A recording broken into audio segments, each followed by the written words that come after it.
नमस्ते।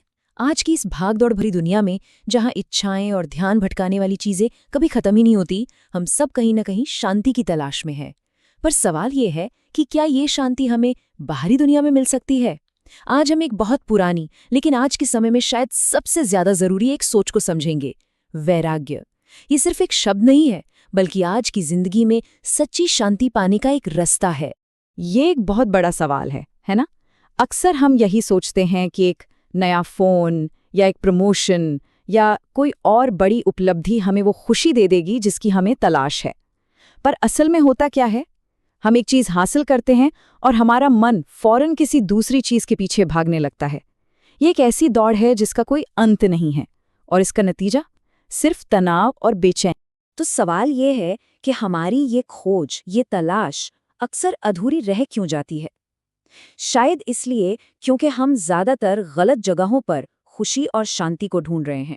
और देखिए, यही तो आज की सच्चाई है।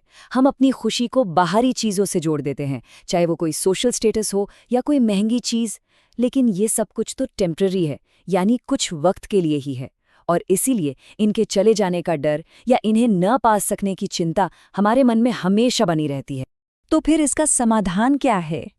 देखिए, कमाल की बात यह है कि हजारों साल पहले भगवत गीता में इसका जवाब दे दिया गया था। भगवान कृष्ण कहते हैं कि इस चंचल मन को काबू में करने के बस दो ही तरीके हैं, एक है अभ्यास और दूसरा है वैराग्य, यानी डिटैचमेंट। और यही वो दूसरी चीज है जिसे हम अक्सर नजरअंदाज कर देते हैं। तो आखिर ये वैराग्य है क्या? चलिए इसके बारे में जो आम गलतफहमियां हैं उनसे थोड़ा आगे बढ़कर इसके असली मतलब को समझने की कोशिश करते हैं। इसका मतलब अगर आप देखें तो बहुत ही सीधा और सरल है।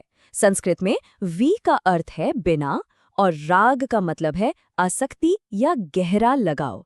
तो वैराग्य का मतलब किसी चीज से नफरत करना नहीं है, बल्कि किसी भी चीज के प्रति बहुत ज्यादा लगाव या निर्भरता से आजाद होना है। ये एक अंदरूनी एहसास है, कोई बाहरी दिखावा नहीं। और यही वैराग्य को लेकर सबसे बड़ी गलतफहमी है। जैसे ही हम वैराग्य शब्द सुनते हैं, दिमाग में एक ही तस्वीर आती है, कोई ऐसा इंसान जिसने परिवार, नौकरी, घर-बार सब कुछ छोड़कर जंगल में चला गया हो। पर यह सच बिल्कुल भी नहीं है। असल में सच तो ये है कि वैराग्य बाहर से कुछ छोड़ना नहीं, बल्कि अंदर से आजाद महसूस करना है। ये अपनी इच्छाओं को जबरदस्ती दबाना नहीं है, बल्कि बस ये गहराई से समझना है कि सुख और दुख दोनों ही टेम्पररी हैं।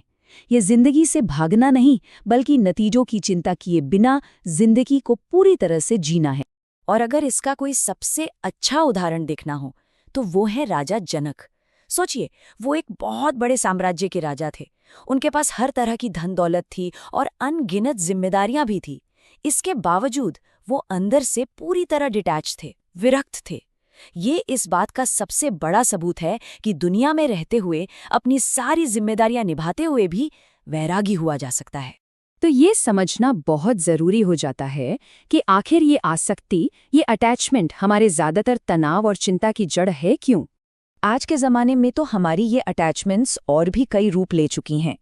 सोशल मीडिया पर कितने लाइक्स मिले, करियर में आगे बढ़ने का लगातार प्रेशर और नई नई चीज़ें इकट्ठा करने की होड़। यहाँ तक कि हम रिश्तों में भी इतनी उम्मीदें लगा लेते हैं कि जब वो पूरी नहीं होती तो हमें दुख होता है। ये सब कुछ आसक्ति का ही तो खेल है। जब हमारी खुशी बाहरी चीज़ों पर टिकी होती है तो जिंदगी एक रोलर कोस्टर की तरह बन जाती है। कुछ अच्छा होता है तो हम एकदम से बहुत खुश हो जाते हैं, और जरा सा कुछ बुरा हो जाए तो सीधे नीचे आ गिरते हैं। जिंदगी में कोई ठहराव, कोई स्थिरता ही नहीं रहती। ठीक है, तो अब सबसे जरूरी सवाल पर आते हैं, इसे अपनी जिंदगी में उतारा कैसे जाए, इस वैराग्य को साधा कैसे जाए। देखिए, सबसे पहले तो ये समझना होगा कि ये कोई जादू की छड़ी नहीं है जो एक रात में घूम जाएगी। ये एक बहुत धीमी प्रक्रिया है, एक तरह का हुनर है जिसे लगातार प्रैक्टिस से ही धीरे धीरे सीखा जा सकता है।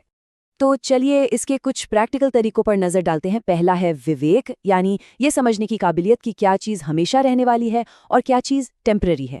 दूसरा है ध्यान, जिससे हम अपने मन में आते जाते विचारों को बस एक दर्शक की तरह देख पाते हैं, उनसे उलझते नहीं। तीसरा है संतोष, यानी जो हमारे पास पहले से है उसी में खुशी ढूंढना। चौथा और शायद सबसे जरूरी, कर्मयोग, मतलब अपना काम पूरी मेहनत से करो लेकिन फल की चिंता मत करो। और पांचवा है सेवा, जब हम दूसरों की भलाई के लिए कुछ करते हैं तो हमारा मैं और हमारा अहंकार अपने आप छोटा होने लगता है। अच्छा, जब हम इस रास्ते पर चलना शुरू करते हैं तो हमें मिलता क्या है? इसका इनाम क्या है? वैराग्य का सबसे बड़ा इनाम है सच्ची टिकने वाली शांति। वो खुशी जो किसी बाहरी चीज पर निर्भर नहीं करती। जब मन में कुछ खोने का डर ही नहीं रहता तो मन अपने आप शांत और स्थिर हो जाता है। एक इमोशनल बैलेंस आ जाता है और हमारा दिमाग पूरी तरह से फोकस्ड हो जाता है। तो कुल मिलाकर वैराग्य का जो आखिरी लक्ष्य है वो एक स्ट्रेस फ्री, स्टेबल और पीसफुल जिंदगी ही है। तो ये समझना बहुत जरूरी है कि वैराग्य का मतलब जिंदगी को बोरिंग या बेरस बनाना बिल्कुल नहीं है, बल्कि इसका मतलब तो जिंदगी को एक ऐसी गहरी और पक्की शांति से भरना है जिससे बाहर की कोई भी परिस्थिति, कोई भी उतार चढ़ाव हमसे छीन न सके। ये असल में खुद को और मजबूत बनाना है। और अब जाते जाते एक सवाल, जरा सोचिए, जिंदगी में वो कौन सी एक चीज है, वो कौन सी एक आसक्ति है जिसे अगर छोड़ दिया जाए तो शायद कहीं ज्यादा शांति मिल सकती है? इसका जवाब खुद ढूंढने की कोशिश कीजिए। धन्यवाद।